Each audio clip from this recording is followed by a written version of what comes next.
आज तक मैंने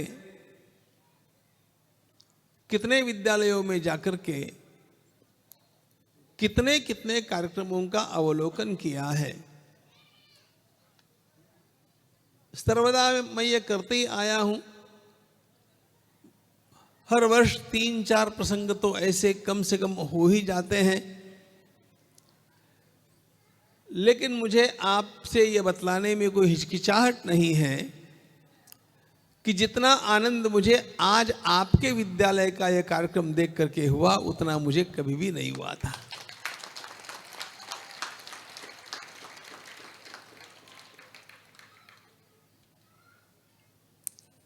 भगवती कामाख्या माता की धरती पर ब्रह्मपुत्र की सन्निधि में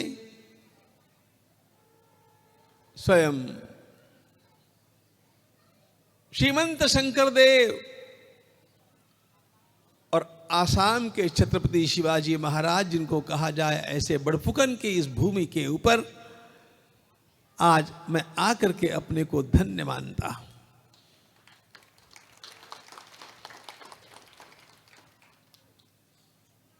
भारत माता मेरी है, भारत माता हम सबकी है। आसे तो हिमाचल भारत का कोना कोना हम लोगों के लिए पवित्र है। और इसी भक्ति भाव को लेकर के हम स्वयं भारत में सर्वत्र घूमते रहते हैं। जब भारत माता मेरी है ऐसा कहा जाता है तो भारत की या आसे तो हिमाचल भूमि और आसे तो हिमाचल भूमि के हर अंग प्रत्यंग में बसा हुआ समाज, इन सबको हम अपना मानते हैं। मैंने आपसे ये कहा कि जितना आनंद मुझे यहां के कार्यक्रम को देख करके हुआ वह सबसे अपूर्व रहा। इसका मुख्य कारण यह है,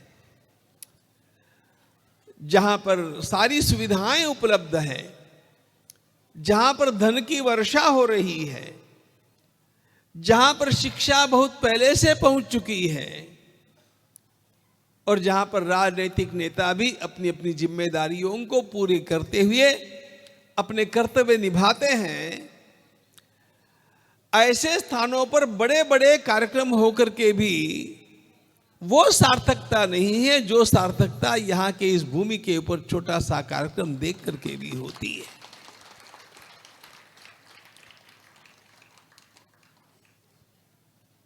जहां पानी बहुत बरसता हो, जहां पानी बहुत बरसता हो, वहां पर कोई किसी पौधे में ले जा करके अपनी ओर से भी एक लोटा जल डाले तो उसका कोई महत्व नहीं है, क्योंकि पहले से ही पानी वहां पर बरस रहा है।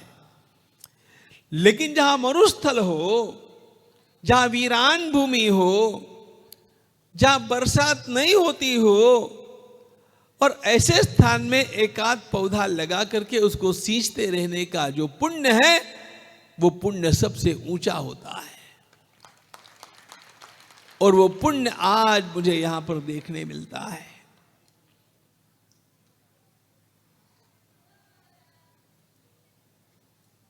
सदानी समाज का और आसाम के इस आंचल का जो ज्ञान मुझे प्राप्त होता रहा है,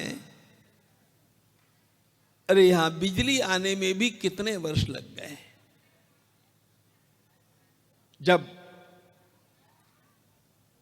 जब से मैं इस भास्कर संस्कार केंद्र की बात सुनता आया हूं, तब से मैंने जो जो सुना है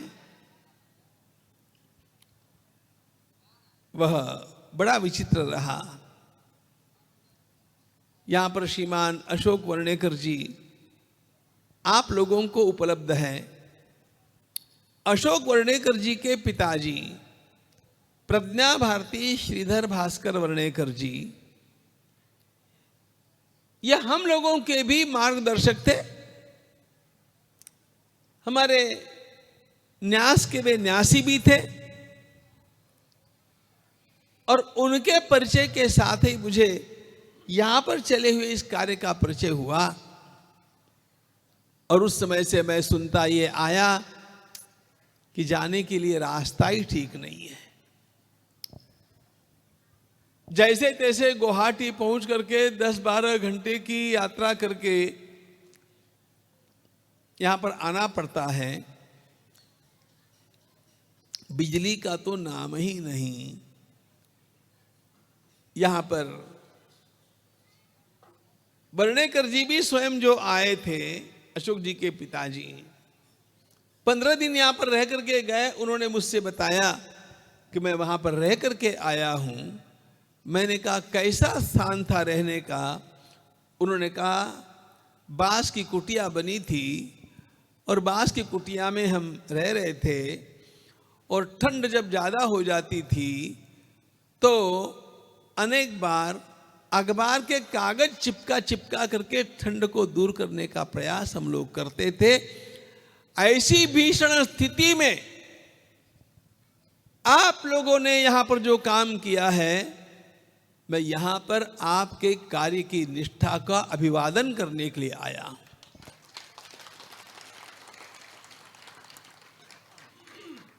वर्णेकर जी यहां पर आकर के अपने काम में जुट गए सेवा भावना से, यह तो बड़ी बात है। लेकिन आप लोगों के बिना वो काम नहीं कर सकते थे। आप लोगों ने जो सहयोग उनको दिया वह बड़ा विलक्षण है। यह बात मैं अपने उदाहरण से बतलाता हूं। एक बात आपको बताता हूं। हमारे महर्षि वेदव्यास प्रतिष्ठान के 48 वेद विद्यालय चलते हैं, 48 और वे जम्मू से लेकर के मणिपुर तक चलते हैं।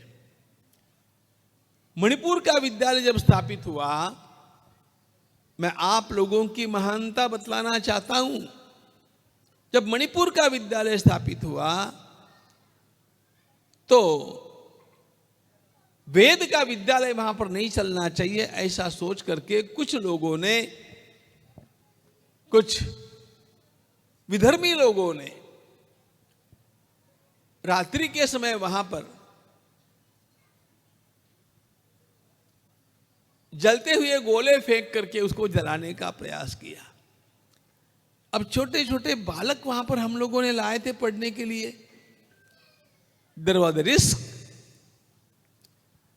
पता चलते मैं दौड़ता हुआ आया और मैंने कहा देखो, इच्छा तो हमारी है कि यहां पर वेद विद्यालय होना चाहिए, यहां के बालक भी पढ़ने चाहिए, लेकिन यदि इधर उधर से बुलाए हुए बालकों को इस प्रकार जान की जोखिम निर्माण होती हो तो मैं तो इनको यहां पर नहीं रख सकता, क्योंकि अच्छा ही नहीं लगता है। मैंने कहा हम वेद विद्यालय को बंद करने का विचार कर रहे हैं। आपको एक बात बताता हूं, वहां की 4 महिलाएं खड़ी हो गई। उन 4 माताओं ने कहा महाराज वेद विद्यालय को हमारे जिम्मे सौंप करके आप जाइए, आपके एक भी बालक के जान को खतरा नहीं है, हम मरेंगे लेकिन उनको बचाएंगे। और वे स्वयं रात्रि में तलवारें लेकर के उन महिलाओं ने उन विद्यालयों का संरक्षण किया। आश्चर्य की बात बताता हूं, वहां पर संकट दूसरा था, उनको वैसा करना पड़ा। आगे तो चल करके सब काम बड़े अच्छे हो गए और उस विद्यालय ने वहां के सभी लोगों का मन जीत लिया। वहां का संकट अलग था, यहां का संकट अलग था, लेकिन आप लोगों ने साथ में खड़े होकर के इस विद्यालय को जो स्वरूप दिया है, मैं आपको सच्ची बात बताता हूं, मैंने कभी नहीं सोचा था कि यहां पर आकर के मैं संस्कृत भाषा में स्वागत भाषण का श्रवण करूंगा। अभी इस बिटिया ने कितना सुंदर संस्कृत भाषण किया, कितने सुंदर गोपुरम आपके बालकों ने यहां पर बनाए, और यहां का जो परेड मैंने देखा, मैं इतने विद्यालयों में गया हूं, आपको क्या बताऊं, लेकिन ऐसा सुंदर परेड का रचनाओं का दृश्य मैंने नहीं देखा।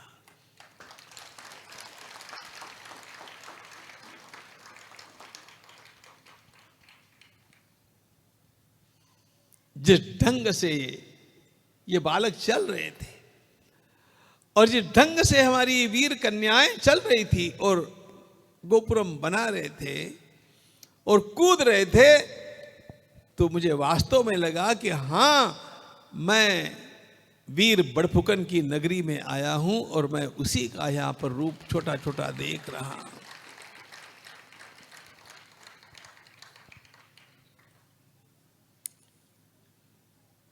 समाज के कल्याण के लिए और देश के उत्थान के लिए जो कुछ करना चाहिए, वो सब बीज रूप में आप लोगों ने यहां पर संरक्षित किया है। भगवान उमा महेश्वर के मंदिर में जाकर के मैं बैठा,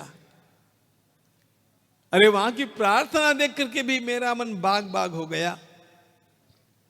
इतनी सुंदर रचना की हुई प्रार्थना, जहां पर ये सारे बालक बालिकाएं अनुशासन में योगियों की तरह बैठे थे। कोई हलचल नहीं कर रहा था, कोई इधर उधर नहीं देख रहा था। जिस लय में, जिस ढंग से, जिस क्रम से वे संस्कृत की स्तुतियां बोलते रहे, हिंदी का गान करते रहे, फिर गद्य में भी अपनी प्रतिज्ञाओं को दोहराते रहे,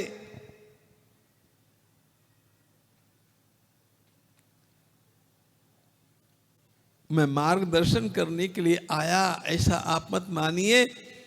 मैं आपके मंदिर से और आपकी इन रचनाओं से कुछ सीख करके जा रहा हूं। मुझे भी यहां पर थोड़ी शिक्षा प्राप्त हुई है। इतना सुंदर आपने करके दिखाया है।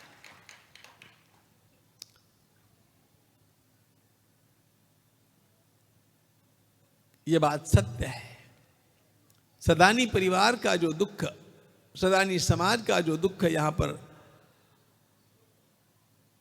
कथा, व्यथा और आकांक्षा के रूप में मैंने सुना, यह बात सत्य है कि हमारी सरकारों का 70 वर्षों तक ध्यान वनांचलों की ओर नहीं गया है।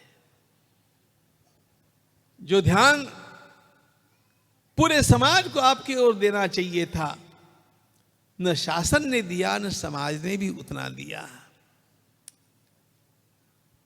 लेकिन अब देश बदल रहा है मित्रों।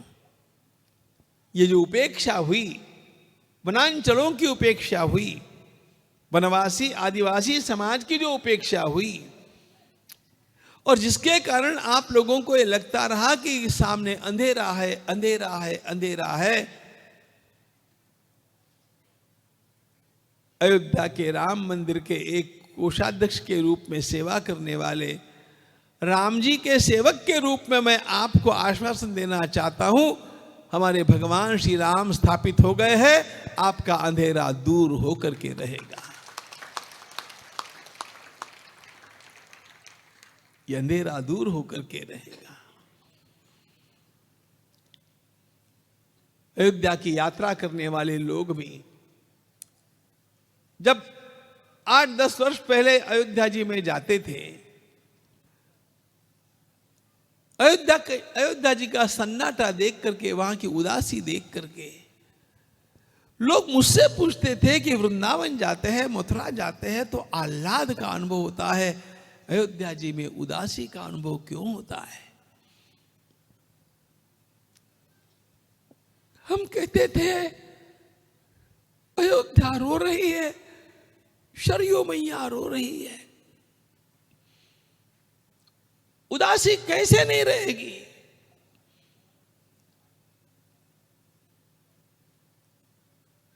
क्योंकि जहां पर भगवान श्री राम लला का जन्म हुआ वो भूमि मुक्त नहीं है।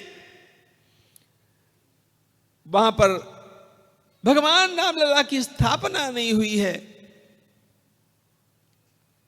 इसलिए अयोध्या सुनसान भी लगती है, उदास भी लगती है। यह सत्य है। लेकिन ध्यान रखना, अयोध्या की ये उदासी समाप्त हो जाएगी। अयोध्या में चहल पहल बढ़ेगी और अयोध्या केवल भारत की नहीं, विश्व की सांस्कृतिक राजधानी बनकर के रहेगी। ऐसा हम बोलते थे मित्रों, और आज आप अयोध्या में जाकर के देखिए, सारा वातावरण बदल चुका है। अब अयोध्या के उमंग के आगे, अब अयोध्या के वैभव के आगे, अब अयोध्या में रोज आने वाले रामलला के दर्शनार्थियों के आगे हमारे देश के सारे मंदिर स्तब्ध है। अयोध्या सबसे आगे निकल गया, और अयोध्या का आगे निकलना इसलिए आवश्यक था कि भगवान श्री राम की प्रतिष्ठा केवल राम जी की प्रतिष्ठा नहीं थी, वह राम राज्य के निर्माण का शुभारंभ रहा। हमारे भगवान श्री राम को सर्वाधिक सहयोग दिया वनवासियों ने। आप देखिए, भगवान श्री राम के 14 वर्षों के वनवास के काल में वनवासियों के द्वारा उनकी जो सेवा की गई, वो अद्भुत सेवा है। और इसीलिए भगवान स्थान स्थान पर जाकर के इन वनवासियों को गले लगाते रहे। कैसे कैसे प्रसंग आप राम कथा में देखेंगे। अभी यहां पर जोहार शब्द मैंने सुना, आप नमस्कार को जोहार कहते होंगे ना? हाँ, मैंने यहां आज सुना। हिंदी भाषा में भी जोहार शब्द का अर्थ नमस्कार होता है।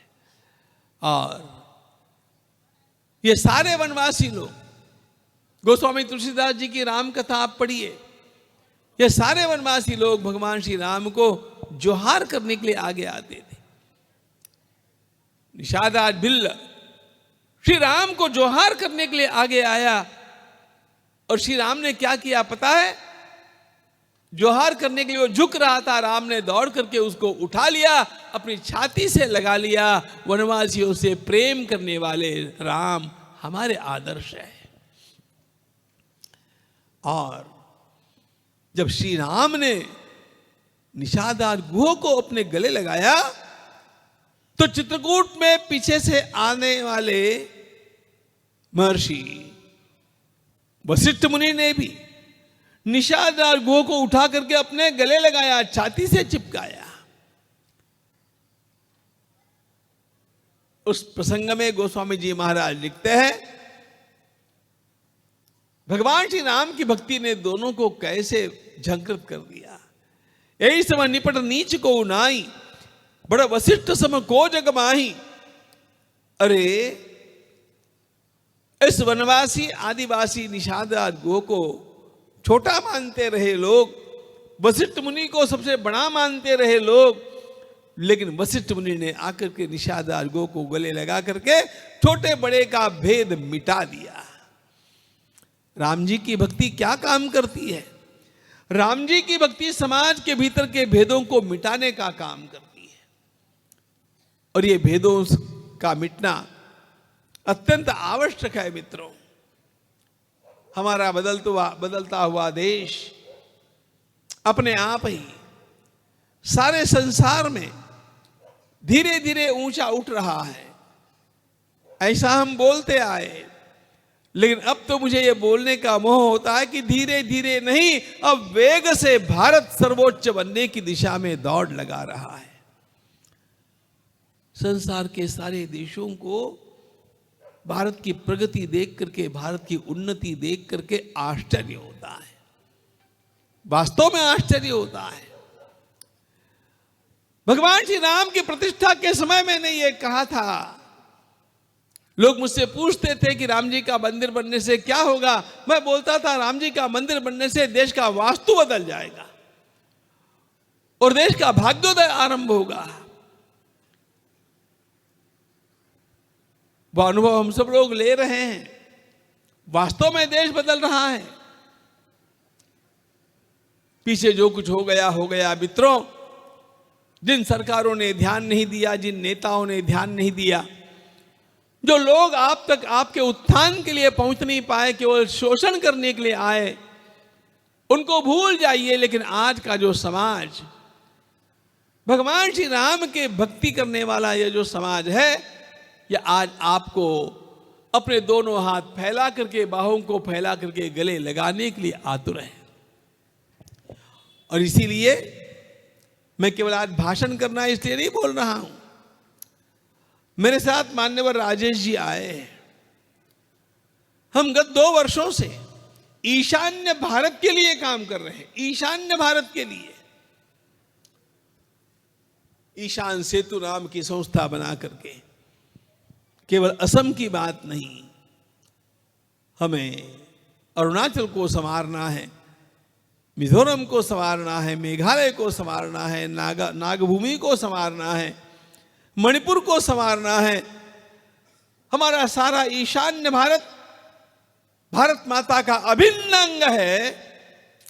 और इसलिए यदि बाकी अंग स्वस्थ हो और एक अंग अस्वस्थ हो तो भी जैसे व्यक्ति अस्वस्थ कहलाता है, उसी प्रकार जब तक ईशान्य भारत का उत्थान नहीं होता तब तक भारत का उत्थान माना नहीं जा सकता है, ध्यान रखना।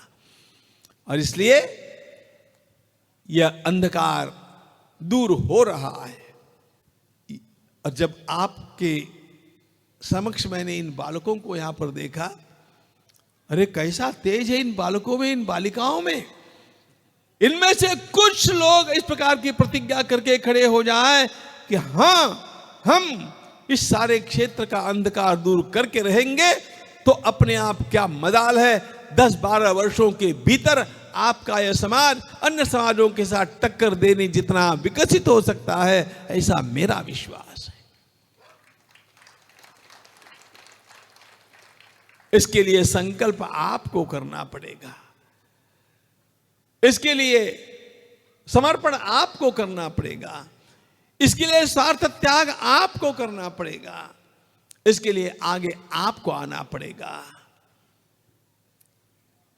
मेरी मां बीमार है, मेरी मां बीमार है ऐसा कहकर के कटोरा लेकर के घूमता नहीं है आदमी, अपनी मां की सेवा में लग जाता है। अपना समाज अपनी मां के समान होता है, अपनी भूमि अपनी मां के समान होती है। इसलिए उसकी सेवा करने के लिए आप शासन की ओर देखेंगे, देश की ओर देखेंगे, अन्य समाजों की ओर देखेंगे तो गलत बात नहीं है, उन सबका सहयोग लेना चाहिए। लेकिन उनके ऊपर डिपेंडेंट नहीं हो जाना चाहिए। उनके कंधे से कंधा मिला करके सेवा के कार्य में आपको भी खड़ा होकर के डट करके काम करना चाहिए। और जब आपकी इच्छा शक्ति जागृत होगी ना, कौन रोक सकता है आपको। आप कामाख्या मैया के पुत्र और कन्याएं हैं। आपके सामने बड़फुकन जी का आदर्श है। कैसा उनका त्याग, कैसा उनका समर्पण। आपके भीतर श्रीमंत शंकर देव का वह भाव है, उस भाव को लेकर के चलेंगे, शौर्य को धारण करके चलेंगे, सावधान रहकर के चलेंगे, तो हम सबका भाग्य उज्जवल होकर के रहेगा। लेकिन आवश्यकता किस प्रकार के कार्यकर्ताओं की होती है बताऊं। औरंगजेब ने छत्रपति शिवाजी महाराज के सैनिकों का वर्णन किया, और वो वर्णन करते समय उसने 4 शब्दों का प्रयोग किया। बहुत सुंदर शब्द है, हर कार्यकर्ता को अपने सामने ये शब्द रखने चाहिए। उसने कहा, अरे शिवाजी के पास किले हैं, उसका मुझे कुछ विशेष नहीं लगता है, उसने बहुत संपत्ति इकट्ठी कर ली, कोई बात नहीं है, उससे ज्यादा कितना भी मेरे पास है लेकिन उसने जिस प्रकार के वीर सैनिक निर्माण किए वैसे हम लोगों के पास नहीं है। कैसे है वे वीर मराठे मावले उसने वर्णन किया, वे ऐसे हैं जो रुकते नहीं, जो थकते नहीं, जो झुकते नहीं और जो बिकते भी नहीं। हमारे समाज के कार्यकर्ताओं में जब ये 4 बातें आ जाएगी कि हम थकेंगे नहीं, अरे कैसे आप कूद लगा रहे थे, कैसे कैसे सुंदर गोपुरम बना रहे थे, जीवन में ये निष्ठा लेकर के आप कार्य के लिए समर्पित होकर के जब थकेंगे नहीं, रुकेंगे नहीं, प्रलोभनों के सामने झुकेंगे, क्योंकि आपको खरीदने के लिए भी लोग सामने आ जाएंगे। हमारे देश की आज की जो बीमारी है ना, हमारे देश में लोगों को खरीदा जाता है, हमारे मीडिया को खरीद लिया गया, हमारे अच्छे अच्छे मंत्रियों को खरीद लिया गया, हमारे अच्छे अच्छे नेताओं को खरीद लिया गया, जोकर के समान कुछ भी बकवास करने लग गए। एक जोकर अमेरिका में चिल्लाता है तो दूसरा छोटा जोकर हमारे देश में चिल्ला रहा है। यह सब जो चला है, इसका एकमात्र कारण लोग बिक गए। इसलिए ब्रह्मपुत्र के एक भी कन्या और पुत्र को अपने भीतर संकल्प करना चाहिए, मैं मेरे समाज के उत्थान के लिए काम करने वाला हूं, मैं इसमें किसी प्रकार का कॉम्प्रोमाइज नहीं करूंगा, मैं किसी के लिए बिकूंगा नहीं, मेरे समाज का कल्याण मेरा लक्ष्य होना चाहिए। जो रुकते नहीं, जो थकते नहीं, जो झुकते नहीं और जो बिकते नहीं, इस प्रकार के कार्यकर्ता किसी भी समाज का मुख्य आधार होते हैं। फिर हम लोगों को अपने कर्तव्यों का निर्वाह करना चाहिए। वो तो करने का आश्वासन मैं समाज की ओर से आपको दे सकता हूं। शासन में जितना मेरा परिचय और जो कुछ उनके साथ संबंध है, उनके भी उपयोग से आपके क्षेत्र में प्रकाश लाने के लिए ज्ञान का प्रकाश, समृद्धि का प्रकाश, विकास का प्रकाश, ये सब लाने के लिए जो कुछ करना है वो करेंगे। हम सबको मिलकर के काम करना है, सबको मिलकर के काम करना है। वेद में मंत्र आता है मित्रों, संगच्छध्वम संवदध्वम संवो मनांसि जानताम। हम एक दूसरे के मन को जान करके काम करेंगे, एक वाणी बोलेंगे, कदम से कदम मिला करके चलेंगे, एक स्वर में अपनी आवाज उठाएंगे, क्योंकि भारत में जन्मा हुआ हर व्यक्ति मेरा भाई है, भारत में जन्मी हुई हर बहन मेरी बहन है। यही शिक्षा हम लोगों को स्वामी विवेकानंद ने दी है, और यही कहा है कि यदि छात्र विद्यालय तक नहीं जाते हैं तो विद्यालयों तक छात्रों तक विद्यालयों को पहुंचाओ। छात्र विद्यालय में जाएगा, उसकी प्रतीक्षा नहीं करते बैठना, विद्यालय को चला करके छात्र तक आ जाना चाहिए। यही सोच करके हम लोग स्थान स्थान पर एकल विद्यालयों का जाल बिछा दिए। 1 लाख से अधिक एकल विद्यालयों का संचालन करना साधारण सी बात नहीं है मित्रों, लेकिन वनवासी क्षेत्र में वो हो रहा है। और इसी मार्ग पर चलते हुए भगवान श्री राम के आप भक्तों के भीतर जो आकांक्षाएं जागृत है, उन आकांक्षाओं को पूर्ण करने के लिए पूरे सहयोग का आश्वासन देते हुए हम यही कहेंगे कि हम सब लोगों को अपने सारे भेदों को मिटा करके आगे आना चाहिए। प्रांत के भेद, भाषा के भेद, संप्रदायों के भेद, जातियों के भेद, इन सारे भेदों को भुला करके हम लोगों को मैं भारतीय हूं, मैं हिंदू धर्म का अंग हूं, और मुझे मेरे राष्ट्र के लिए, मेरे धर्म के लिए सबके साथ मिलकर के सेवा के रूप में जो काम करने का सौभाग्य प्राप्त होगा, वही मेरी साधना है। साधना के रूप में हम सेवा कार्य करते हुए जब आगे बढ़ते रहेंगे और आप जैसे लोगों का सहयोग हम लोगों को प्राप्त होता रहेगा, तो ध्यान रखना, स्काई इज द लिमिट। हम सब कुछ कर पाएंगे, सब कुछ कर पाएंगे। हमारा देश महान है, ध्यान रखना। एक बात आपको बतला देता हूं, जितनी संपत्ति इस देश के पास है उतनी संपत्ति किसी के पास नहीं है। जितने बुद्धिमान इस देश के नागरिक है उतने बुद्धिमान किसी भी देश के नागरिक नहीं है। जितना प्रामाणिक और जितना अच्छा नागरिक संतों के संस्कारों के कारण यहां पर बना हुआ है, वैसा संसार में कहीं पर भी नहीं है। सब कुछ हमारे पास रहा, फिर क्या नहीं रहा? उत्थान की कामना और योग्य नेतृत्व नहीं रहा। आज उत्तम नेतृत्व के प्राप्त होने के साथ साथ, योग्य कामनाओं के उत्थान के साथ साथ हम सब मिलकर के आगे बढ़ रहे हैं, तो निश्चित रूप से हमारी यह साधना सफल होकर के रहेगी।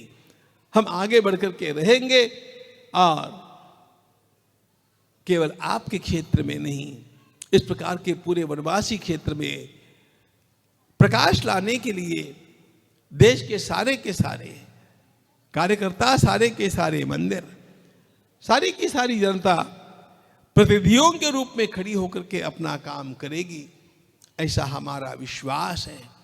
क्योंकि हम पराये नहीं हैं, हमारा संबंध भ्रातृत्व का है। पूरी भारत माता हमारी माँ है और परमपिता परमात्मा हमारे पिता है, इसलिए हम आपस में मिले हुए हैं। इस संबंधों को दृढ़ करते रहे और अपने, बड़ा अच्छा मुझे इस बात का लगा कि सदानी समाज की कथा, व्यथा और आकांक्षा ये भी बतला दिया, और उन बच्चों के मुख से भी ये निकला कि हम इस अंधकार को दूर करते रहेंगे। मित्रों, आपका यह संकल्प सुदृढ़ होता रहे, हम साथ में मिलकर के चलते रहे, तो अपने आप हम लोग एक उन्नततम भारत का दर्शन अपने जीवन काल में करेंगे, अपने जीवन काल में करेंगे। 500 वर्षों तक लोग प्रतीक्षा करते रहे राम जी का मंदिर बनेगा कि नहीं बनेगा। हमारी पीढ़ी धन्य है कि हमें अपने आंखों से राम जी का मंदिर बनता हुआ देखने मिला, और अभी जाकर के लोग लाखों की संख्या में दर्शन के लिए वहां पर पहुंच जाते हैं। ये हमारी पीढ़ी का सौभाग्य है। कश्मीर का 370 की धारा हटेगी कि नहीं हटेगी, लोगों को आशंका थी, एक दिन में ऐसे हट गई, पता ही नहीं चला कैसे हट गई। ये सब हमारी पीढ़ी ने देखा। हम धन्य हैं, और इसलिए हमारे देश का पूरा प्रकाशमान भविष्य हम देखेंगे। बस इस देश से प्रेम करना। स्वामी विवेकानंद को अंतिम समय जब वे आ रहे थे अमेरिका से, तब विदेशी शिष्यों ने एक बात पूछी। विदेशी शिष्यों ने पूछा, Swami ji, you have done so much for us, what can we do for you, please tell us. Swami ji ने उनकी ओर देखा और कहा, do you really desire to do something for me? सब ने कहा, yes Swami ji, please tell us what we can do. Swami ji ने केवल 2 शब्द कहे, उतने ही 2 शब्द मैं आपको कहना चाहता हूं। स्वामी जी ने कहा, my friends, if you want to do something for me, do just one thing, love India, love India, love India. Bharat से प्रेम करना। एक सुंदर वाक्य मैं यहां पर सुना, सुंदर वाक्य। बड़फुकन का जीवन जब बोल रहे थे ना, मैं यहां से वो सीख करके जा रहा हूं। देश का प्रेम देह प्रेम से ऊपर होना चाहिए। ये वाक्य मैंने अभी यहां सुना, और इसलिए मुझे 2 पंक्तियां याद आ गई। हम सब लोगों को अपने सामने वे 2 पंक्तियां रखनी चाहिए। देश से है प्यार तो, देश से है प्यार तो, देश से है प्यार तो, हर पल ये कहना चाहिए, मैं रहूं या ना रहूं, भारतीय रहना चाहिए, भारतीय रहना चाहिए, भारतीय रहना चाहिए। भारत माता की जय। धन्यवाद पूज्य स्वामी।